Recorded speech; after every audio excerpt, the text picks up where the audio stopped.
recently here on the Corporate Report, but which, as I've stated in the past, is extremely important to the geopolitical chessboard in general. I'm talking about Gladio B's area of operations, or specifically one important area of operations, that is Central Asia, where an interesting story flew through the newswire, and I thought to myself, I wonder what this story is really about. So, of course, the first thing I did was turn to christophgerman.blogspot.com, where you can find the new Great Game Roundup, which, of course, is a weekly roundup of events taking place in that highly important Central Asia Caucasus region.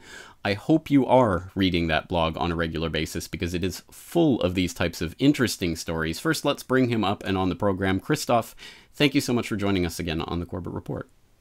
Hi, James. Thanks for having me.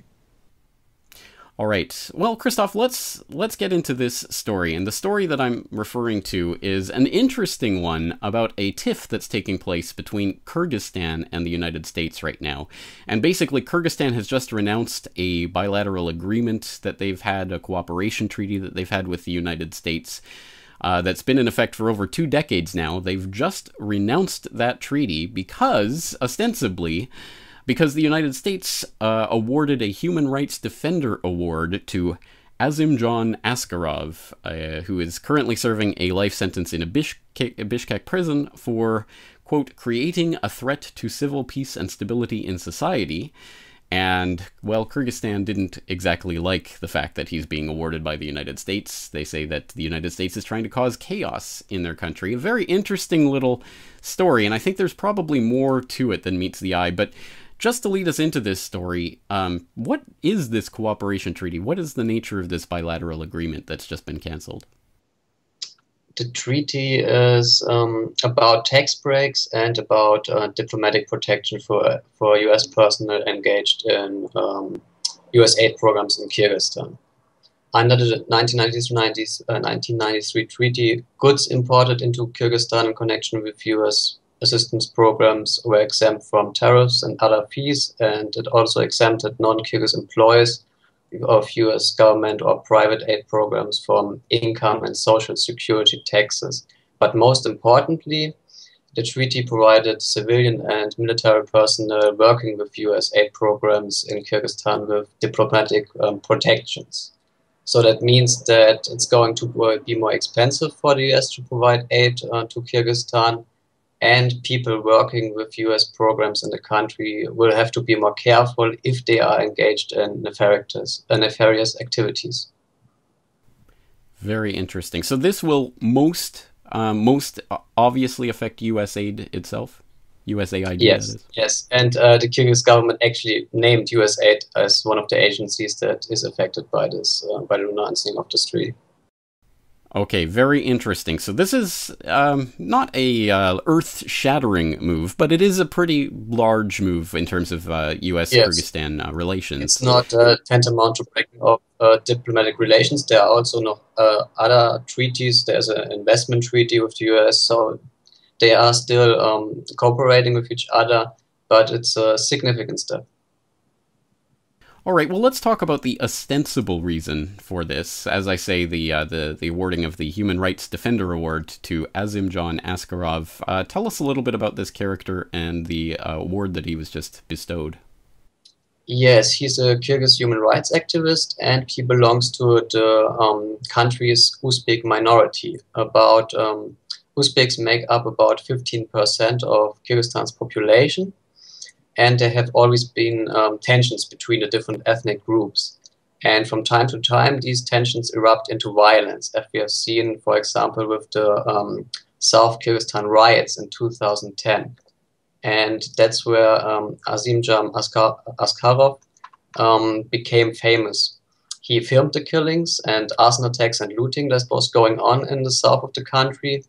And shortly after the conflict, the Kyrgyz government rounded up Askarov and several other prominent Uzbek figures and put him in jail for inciting ethnic violence. Askarov was found guilty of participation in mass disturbances, incitement of ethnic hatred, and even complicity in the murder of a police officer. So he was sentenced to life imprisonment by a Uzbek court, and all his appeals have been unsuccessful so far. It's fairly obvious that the charges are politically motivated against him, and it's also obvious that he was tortured in jail. But the Kyrgyz authorities are apparently determined to make an example of him, and they won't let him go despite a lot of pressure from the West. So there is a genuine touchy point here. I mean, the Kyrgyz government is obviously very touchy on this point because they, as they say, it will create chaos with the Uzbek minority and sort of give hope to the agitators as they would frame that. So there is a sort of genuineness to this particular incident. President Atambayev, he went actually further. There was a lot of criticism after they renounced the treaty, not just from the US, but also at home. And the Kyrgyz government defended the decision, and Atambayev came out and accused the US of trying to create chaos by awarding this award to Askarov. And he even suggested that the award was a part of a plot to promote separatism in the south of the country.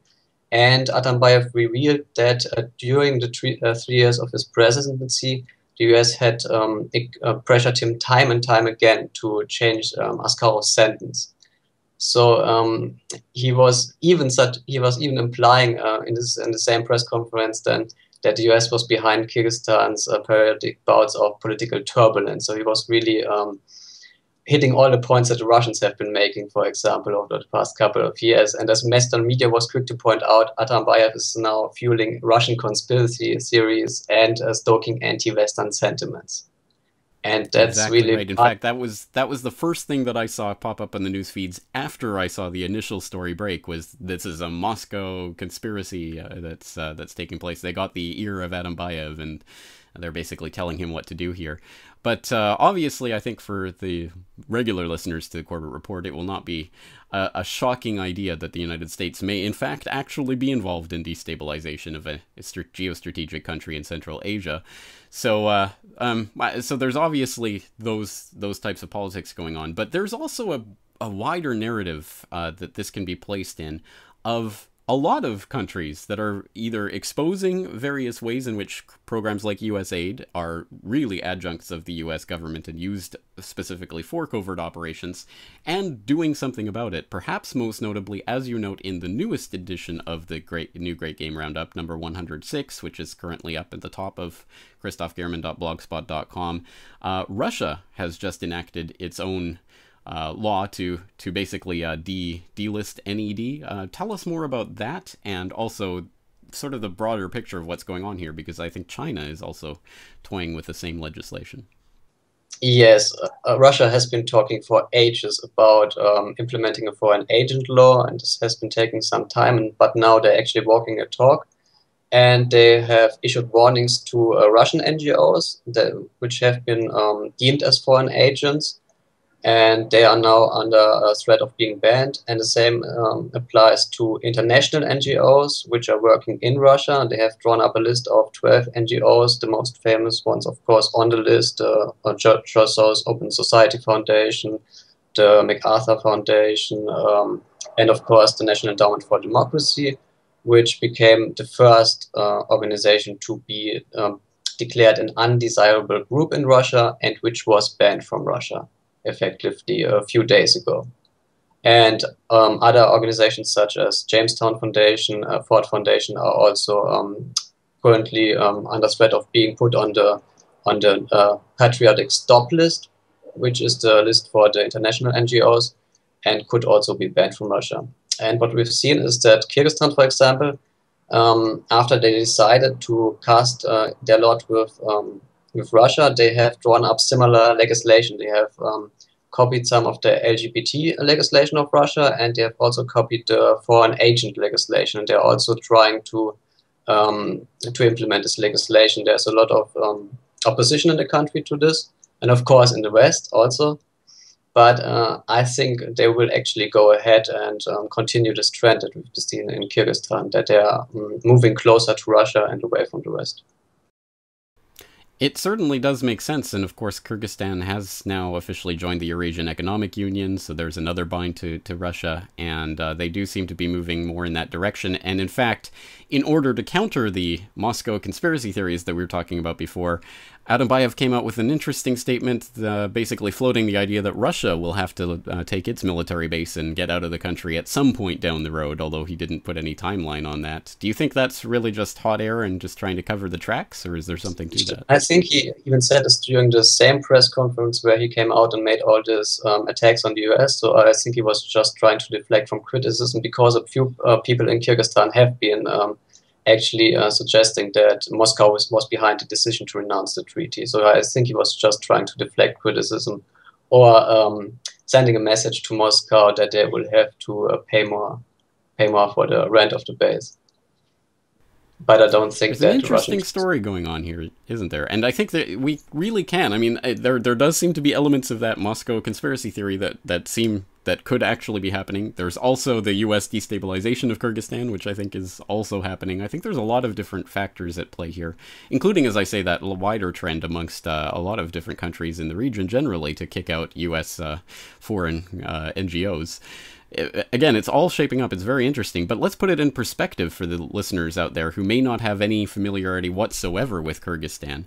Why is Kyrgyzstan an important player in the Central Asian region, and what possible relevance could this have to relations generally speaking, including, of course, possible Gladio B operations? Yes, it's of course a very strategically located. It's a small Central Asian country. It's bordering Kazakhstan to the north, Uzbekistan to the west, Tajikistan to the southwest, and China to the east, most importantly. And it's not far from Afghanistan.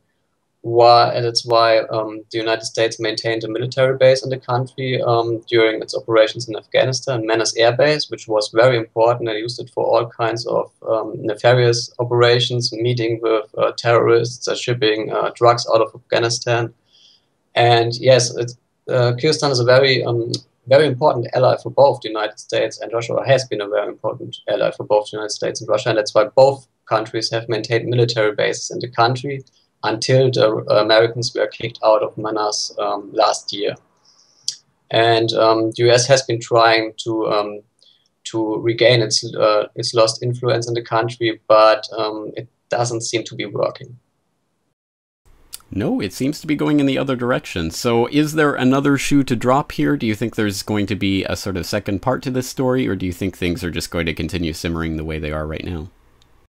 That's a good question. I'm not quite sure. I think Kyrgyzstan's next step will probably going to be that they're trying to enact the same foreign agent legislation, because there are very many NGOs operating in the country, and George Soros is very active there. He has been visiting the country a few months ago, which was a very exceptional event, because the last time he visited was about, I think, 10 years ago, just before the color revolution took place in Kyrgyzstan. So they are still wrestling with containing the Western influence in the country and with containing US operations. And I don't think that the United States will give up that easily. They have sent one of their best guys to Kyrgyzstan, Richard Miles, who has been hailed as a color revolution expert by Russian media, and who was actually caught red-handed a few weeks ago when he met a local NGO leader just after the same guy had organized an anti-government rally in front of the presidential building. There were a lot of interesting incidents in Kyrgyzstan. We had also the delivery of 150 tons of diplomatic mail to the US embassy in Kyrgyzstan a few months ago, which created a stir in Russian media. And the US embassy said, and Kyrgyzstan said, it was just construction materials for expanding the embassy and building a new building. And the embassy spokesman said they are getting more personnel, because the cooperation between the US and Kyrgyzstan is increasing. And as I noted at the time when I was discussing this with peers on our podcast, that's of course complete bollocks. The cooperation is not increasing, it's quite the contrary. But I think they were probably really just transporting construction materials for the new embassy building, as the Kyrgyz government confirmed also later. But the question is, of course, why are they expanding the embassy? And they have been doing these kind of suspicious activities ever since Manas was closed down. They have also set up some kind of intelligence gathering operation in the south of the country. And yes, there are a lot of things going on in Kyrgyzstan, and I don't think the US is going to give up that easily on this very, very important country. Extremely important, and there's that connects into so many different stories. I'll put a link in the show notes to my own reporting on the Manas Air Base closing and what that meant for the NATO shipments of opium out of Afghanistan and all of that stuff. There's just so many different aspects to this, but I think it's a story in motion, so we'll have to see what the next move will be and who will make that move. Fascinating stuff. So I will once again point people to christophgehrman.blogspot.com for the new Great Game Roundup coming out on, I believe, a weekly basis at this point. Is that right? Yes, yeah. That's right. And the latest edition talking about the death of Mullah Omar and its effect on the Afghan peace talks. Extremely important things happening, of course, in this year of transition in Afghanistan. Still up in the air in which direction Afghanistan is going to fall. So a very intense situation and very interesting. We'll leave things there. Christoph Gehrman, thank you again for coming on, and thank you for your insights. Thanks for having me, James.